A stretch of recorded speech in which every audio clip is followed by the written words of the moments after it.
wide. Breaking into formation here at Mount Gambier. How about we start them like this? That would be disastrous. So for those at home, continue to fill your scotch, drink responsibly. But for those here at the track, I see a couple of iPhone torches out. Get up and about. Front row. A row of hopefuls, local hopefuls behind them. 30 laps, Mount Gambier, borderline, we're racing. Racing into one. Thomas Garner has an early look. They are flying. Oh boy, wowee! Thomas Garner had a monumental bicycle there in turn one and number one. He's gone backwards, but that's fair enough because he's going to have to change his jocks. Race leader is Andy Maxwell Jr. Gardner second. Track is fast, but we've proven that it's a little bit choppy. The teeth are out here at borderline. Racing, 2 down, 28 to go. Maxwell Jr. Gardner second. Back then to Jaden Edwards. Throckmorton and Hutchinson's into fifth after starting out of seventh. The battle's on through the front stretch. Bailey Hydrick, Peter Kinnear, and the S6 of Grant Harris is leading a train of cars as Brian Brown comes through. Back then to Crawford. Flatman on the inside of Thomas Garner, that car that had a big moment earlier. Back then to Ahern, Merritt, close to the tractor tyre. A bit of contact with the C18 and loses out on the exit of turn 2. Top 5 is still Maxwell Jr. starting to find traffic. Gardner second, Edwards third. Back to this battle for fourth between Throckmorton, Heinrich and Hutchinson. A gap back then to Peter Kinnear, Crawford, Brian Brown, and further back, the back half of the field is absolutely going at it. Race leader Andy Maxwell Jr. starting to find that traffic. Right on the back of the T121 at the moment. Do not know where to look at the moment because there's cars battling 2-3 wide through the minors as we look at Andy Maxwell Jr. Getting through the lap traffic past Dickinson and the P15 of Hannah Domberg. Gartner in second, tries to split the middle of the lap cars. That nearly got Oso Squeezy behind him. Not too long till we turn him around. Racy track. Battles are plenty. Back half of the top 10 as we keep an eye on this front end of the pack. Andy Maxwell Jr. getting past Dennis Knowles, Gartner as well, sliding past as this battle further back between Flatman and Brian Brown is starting to heat up.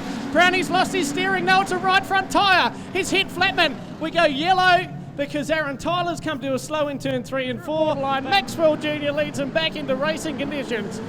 Got 2-3 A-main starters in this one from the national title in the top 5 in Maxwell Jr., Gartner and Bailey Heinrich. They are flying here, folks. Absolutely charging past the restart cone. As up front, Andy Maxwell Jr., they are seriously fast.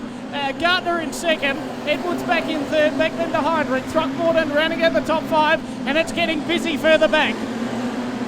Crawford further back with Merritt, Brian Brown, Morris Ahern and Jason Jewell. Keep an eye on that if you can. But up front, it's getting choppy. It's getting dicey. It's getting spicy. Have a look at this. Have a geezer as they run into turn 1 and 2. Heinrich on the inside of Edwards. That's your battle for third. Edwards a tad out of shape. He tags the fence. Tricky Ricky Throckmorton's about to have a look too at this battle. Race leaders Andy Maxwell Jr. by 3 car lengths on Stephen Gartner. Heinrich drifts high this time out of 4. And the local legend, Jaden Edwards, goes back to the inside of Bailey Heinrich. Local legend in the making, I should say. He's a bit young to call him that just yet. As he sits to the inside of Heinrich still.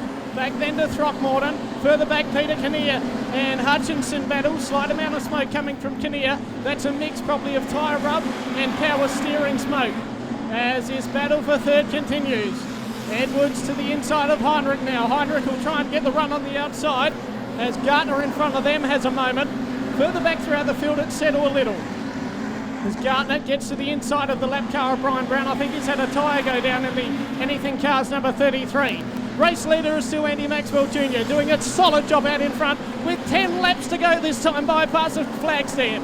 Gartner still in second in the CW Wines number 32. Andy Maxwell Jr. blows half the bump. Folks, this is some of the best sedan racing you'll see as the leaders start to come through the lap traffic. Maxwell, Gartner, Edwards and Bailey Heinrich And now, Gardner's taken the inside run, but that's fair enough. He's just getting past the lap car. And Andy Maxwell Jr. Contact with second, contact with third, contact with fourth. Have a look. Race leader is still Andy Maxwell Jr. All right, look at this. The lap cars are 3 wide in front of him. Dickinson's out of shape. He's nearly going to get the infield guardrail. We're 2 wide for the race lead, and it's busy here at Borderline. 5.5 laps left to run. And look at this. The top 4 are side by side. Gardner inside of Maxwell. Edwards outside of Bailey Heinrich. Your top 4. Throw the car cover over him because it's Maxwell, Gardner, now Heinrich into third. Edwards still there. Ricky Throckmorton rounds out your top 5 just behind them as Maxwell Jr. gets past Aaron Tyler. Back into clear air. 4 laps to go here in the final round of the MJS Street Stock Series. To battle between the race leaders now because there's no lap cars in front of them, and Andy Maxwell leads by 5 car lengths on Stephen Gardner. Bailey Heinrich getting Gardner. Oh, Bailey Heinrich might have just popped a tyre. I heard one go with yellow, and it's in fact for the trouble in turn number 1 and 2 going the clockwise direction. The 2 Tasmanians, well, they don't see each other on the mainland enough, so they've come to the final 4 laps of the MJS Street Stock Series for this season. And Edwards is the one to make the jump on Bailey Heinrich because he knows that left rear tyre's down.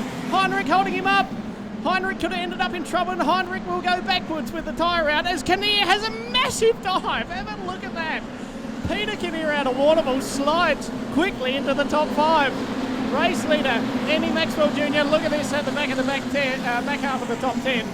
They were 3 wide for a moment. I think someone else has just done a tyre further back, but it's 2 laps to go next time by for a previous MJS Series champion, Andy Maxwell Jr., Stephen Gardner, Jaden Edwards, Peter Kinnear, and Ricky Throckmorton just outside the top 5 in the C18 ahead of Drew Flatman, Morris Ahern, Jason Jewell and Matt Crawford. Whoa, Aaron Tyler and Grant Harris getting together further back. A big knock to the front of the SA6 has knocked the steering out of that. Heinrich pulls infield, but your race leader has just 1.5 laps to go as Morris Ahern further back is sailing around the top. We go yellow. We have gone yellow with 2 laps to go. Morris Ahern was certainly starting to charge up around the top side there to try and get in that top 5. So keep it going to get it done and dusted. Green, white checker for the final. In round 6, Maxwell Jr., Gardner, Edwards, Kinnear and Ricky Throckmorton as we get back underway. Can we get the 2 laps in? Further back, Morris Ahern charging up around the outside, can't make anything of it. As Brian Brown comes past sounding like a flapper with that front tyre down. But up front, white flag is out, they're hopping, they're racing, they're speeding through the corners. White flag out for Andy Maxwell Jr. Stephen Gardner, and I think Andy Maxwell Jr. might have just done a tyre. This is going to be an extremely interesting final corner. No, it looks all okay. Battles on for second though. Edwards, Gardner, drag race, photo finish for second. Back then to Throckmorton and Kinnear. Flatman, Ahern, Jewell, Crawford, Merritt, Dennis Knowles finally getting a feature finish in. Dickinson, Hannah Domberg,